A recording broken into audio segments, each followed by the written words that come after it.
और भगवान का नाम लेने लग जाए तो फिर घर का कार्य कौन करेगा, कौन देखेगा।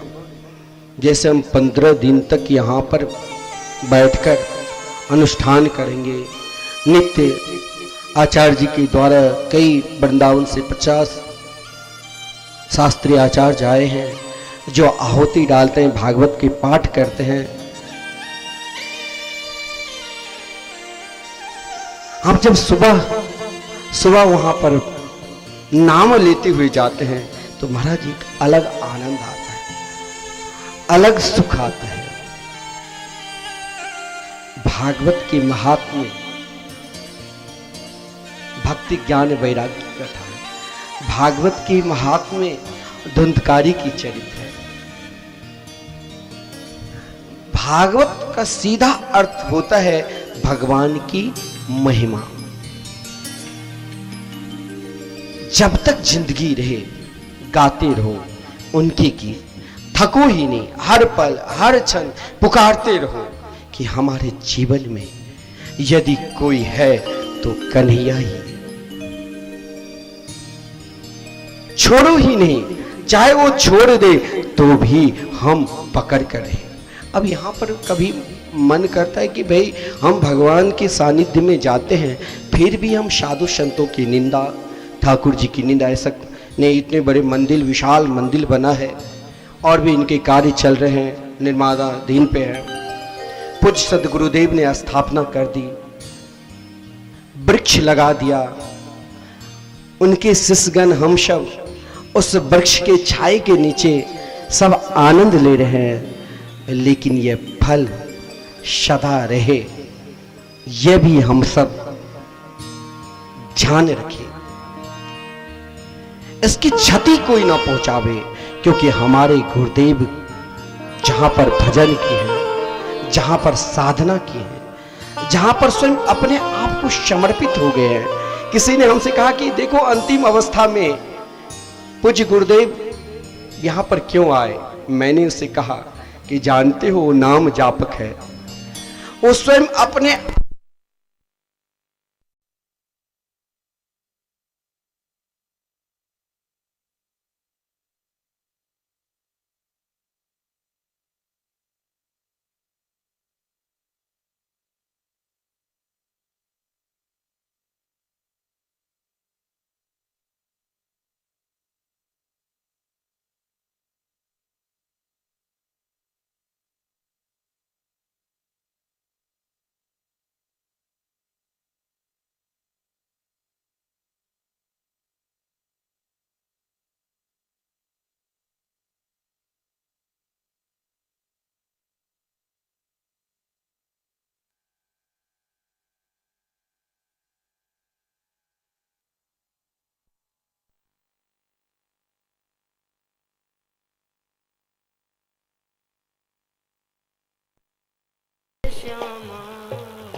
श्री वृंदावन बिहारी लाल की जय। ये भी ठाकुर जी की लीला ही है। घबराना कभी चाहिए ही नहीं, क्योंकि उनकी कृपा ना जाने कब किस समय कब आ जाए। यहां पर इस क्षेत्र में बैठकर हम जो भी कुछ कर रहे हैं उसमें 10,000 गुना फल मिलता है, क्योंकि ये गुरुदेव का जन्म स्थली है। ये सब हम सबकी तीर्थ स्थान है। देखिए कृपा, बहुत लोग कहते हैं हम हमारे ऊपर भगवान की कृपा नहीं है। मैं उससे कहता हूं कि ये बिल्कुल झूठ असत्य बोल रहे हैं। भगवान की कृपा तो हर व्यक्ति के ऊपर है, क्योंकि कृपा 4 प्रकार की होती है और भागवत में इन चारों प्रकार की कृपा के ही वर्णन है। जो महाराज जब भागवत के मंगलाचरण किए और सूत जी शौनकादिक का संवाद है। तो शौनक जी ने सूत जी से जब प्रश्न किए कि व्यक्ति अज्ञानी है, हम सब अज्ञानी हैं, लेकिन अज्ञानी क्यों हैं? और प्रश्न यही क्या था, अज्ञान ध्वांत विध्वंस कोटि सूर्य समप्रभा सूतख्याहि कथा शरणं मम कर्मरसायनम्।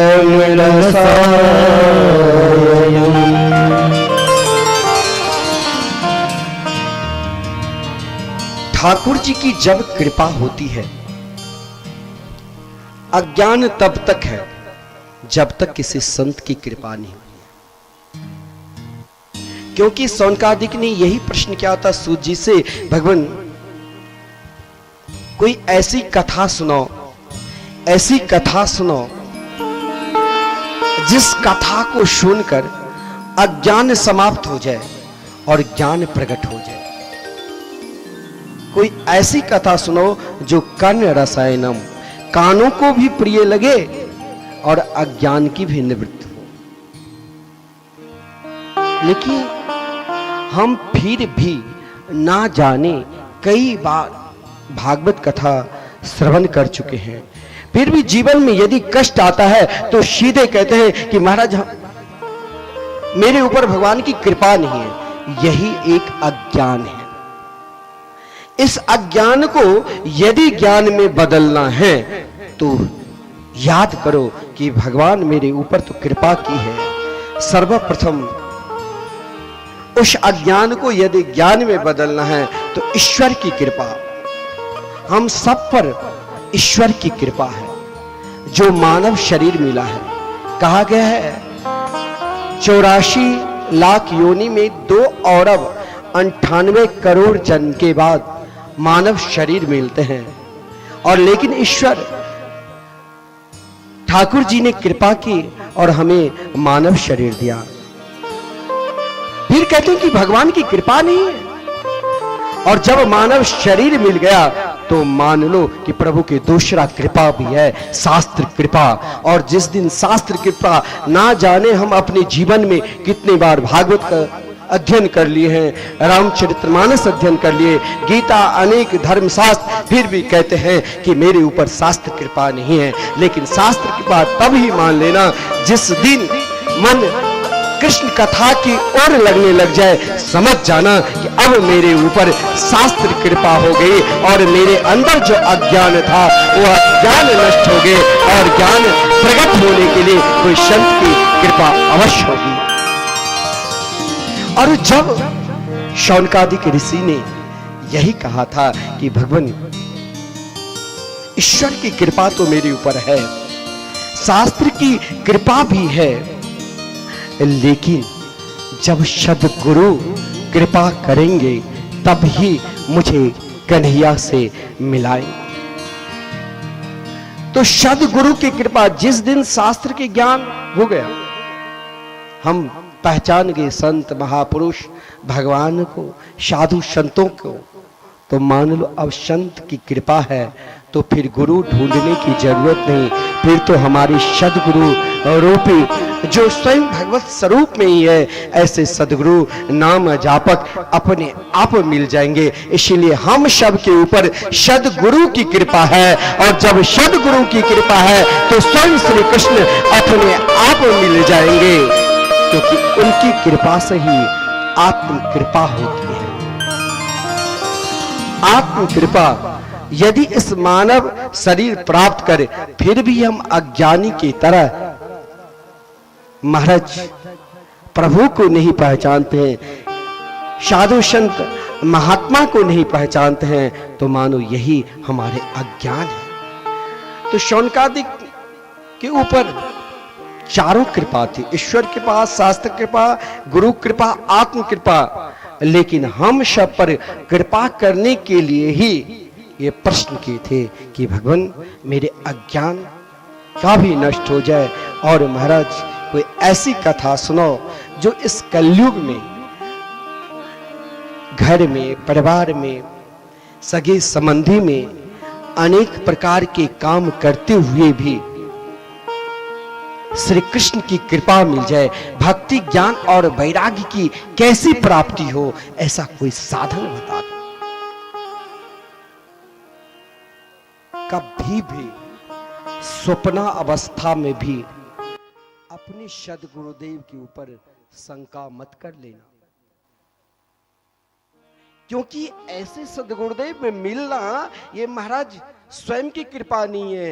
ये लगता है जैसे लिखा है भागवत में, जन्मांतरे भवेत पुण्यम तदा भागवतम लभेत।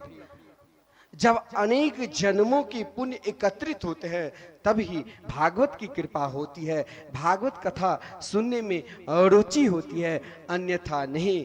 उसी प्रकार यदि भक्ति और ज्ञान वैराग्य की प्राप्ति चाहते हो तो सद्गुरु को पहचानो।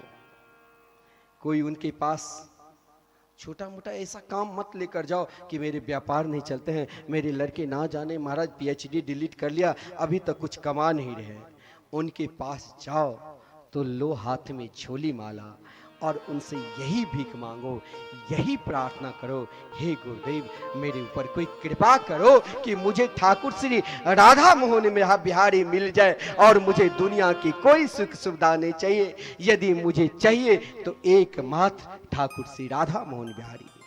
क्योंकि जब शौनकादिक ऋषि ने सूत जी से कहा कि इस कलयुग में श्री कृष्ण प्राप्ति की कोई साधना बताओ, तो सूत जी कुछ क्षण के लिए चुप हो गए कि हर व्यक्ति को दुनिया की सुख सुविधा चाहिए, उन्हें कृष्ण प्राप्ति से काफी दूर हो रहे हैं। उनके पास बैठो तो स्वयं अपने शास्त्र पुराण इतिहास सुनाने लग जाते हैं। लेकिन इस अवस्था में भी, इस कलयुग में भी एक से एक संत महापुरुष है जिनकी कृपा आज भी मेरे ऊपर हो जाए। ये तो चलो भागवत की बात है। जब शौनकादिक ऋषि ने कहा तो सूत जी असमर्थ दिखाने लगे, लेकिन शिष्य पहचान गए कि मैं कोई साधारण संत के पास नहीं, ऐसे सदगुरु के सानिध्य में मैं बैठा हूं कि मुझे जरूर संसार की सुख सुविधा से तो अब हम थक गए हैं। क्योंकि सूत जी ने कहा था कि कृष्ण प्राप्ति साधना के लिए आप आज हाथ में झोली माला ले लिया, कल सोचोगे कि हम भी अपने गुरुदेव की तरह जिस लीला में वो मग्न रहते वही लीला को मैं प्राप्त कर लूं, ये गलत सोच है। धीरे धीरे धीरे धीरे प्रयास करो। अब हम चाहेंगे कि हम भी अपने गुरुदेव की तरह हो जाए, तो ये भी हमारी मूर्खता है। उस मार्ग पर चलो धीरे धीरे, चाहे इस जन्म में, चाहे अगला जन्म में, चाहे अनेक जन्म के बाद उनकी कृपा होगी, वो कृपा जरूर करेंगे। यही कृपा रूपी प्रश्न जब शौनकादिक किए तो सूत जी ने क्या कहा, चिंतामणि लोक सुखम सुरद्रो स्वर्ग संपदम प्रयच्छति गुरु प्रीतो वैकुंठम योगी दुर्लभम। जो सच में शिष्य है, सद्पात्र शिष्य है, उसे कुछ नहीं चाहिए, क्योंकि उससे थक जाओ। बड़े बड़े फ्लैट बंगला, बड़े बड़े सुख सुविधा, प्लेन से आते जाते हो एसी रूम में, लेकिन जो सुख यहाँ मिलेगा, क्योंकि यहाँ ठीक है गर्मी लग रही है, बहुत दूर चलकर महाराज यहाँ इतने विशाल पंडाल है और मेला इतने बड़े क्षेत्र में है जो भोजन करने के लिए काफ़ी दूर जानी पड़ती है। फिर भी एक एक पैर उठाओ, वहाँ ठाकुर जी के नाम लेते हुए जब चलोगे तो यहाँ से भोजनालय तक जाने में 108 बार संकल्प कर रो कि हम अपने कौटे से जो ही निकलेंगे कम से कम भोजनालय तक 108 बार नाम लेकर तब पहुंचेंगे। यह भी सद्गुरु की कृपा है, क्योंकि शौनकादिक ने यही कहा कि मुझे नहीं संसार के सुख चाहिए और नहीं स्वर्ग के सुख चाहिए। यदि सुख चाहिए तो जिस सुख में आप गोता लगा रहे हैं, जहां बड़े बड़े योगी का दुर्लभ है, वही सुख मैं चाहता हूं, और वो सुख एकमात्र हरि नाम से ही हो सकता है। उनके भजन करोगे तब ही उनकी कृपा होगी। इसीलिए सौनकादिक ऋषि के प्रश्न सुनकर यही कहा था कि महाराज, हर व्यक्ति की आयु निर्धारित है, लेकिन इस आयु में भी हम प्रभु को प्राप्त कर सकते हैं। उस प्रभु के भजन जब हम धीरे धीरे हरि का भजन करेंगे तो वही जीवन का एक सहारा है। कभी कभी आप अनुभव करना, लोग अपने लड़के बच्चे परिवार के लिए ना जाने कितने धन एकत्रित कर दिया, लेकिन फिर वहां भी उनको सम्मान नहीं मिलते हैं। और जब वो कन्हैया की याद करते हैं, उस हरि के भजन करने लग जाते हैं, तब महाराज चाहे आप नहीं भी चाहोगे, अपने आप सम्मान मिलने लग जाएंगे। तो आओ हम सब भी पुकारें और क्या कहें, हरि का भजन करो, हरि है हमारा। हरि का भजन